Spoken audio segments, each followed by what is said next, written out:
This is the Military and Aerospace Electronics Report. I'm Skyler Frink. Games have been in use by the U.S. military for a while now. One only needs to take a look at America's Army, an extremely realistic first-person shooting game developed by the U.S. Army, to see how effective they can be. America's Army requires players to complete Army training to play, and unlocking different weapons and classes, such as being a medic or sniper, require further training or even taking a test. The game also pushes players towards the Army's recruitment site and has been widely successful, with over 8 million downloads and numerous awards under its belt. America's Army has resulted in a not insignificant amount of recruitments and is still enjoying success today.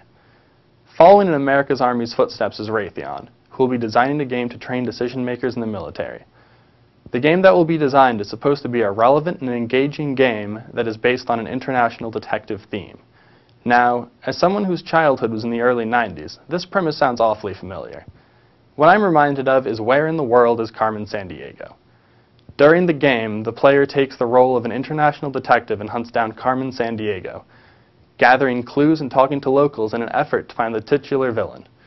In order to do this, you need to build a profile of the thief and then catch the perpetrator. Coincidentally, Where in the World is Carmen Sandiego was also built with education in mind, though it hoped to get players interested in geography more than it wanted to teach them how to make decisions. Now, I'm sure technology and game design have advanced since 1985, when the first Carmen Sandiego game was released, and I'm not doubting the usefulness of games as an educational tool. It just seems that for a program that will be attempting to remove bias in the military, an international detective game might not be the best idea.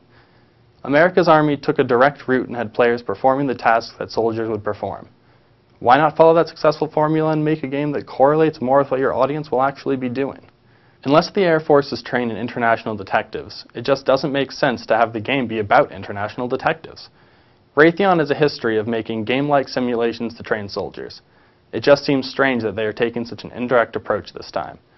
However, if they do stay the course, I hope the developers bring back some classic San Diego villains. It's been a while since I last saw Robert M. Blind. For the Military and Aerospace Electronics Report, I'm Skyler Frink.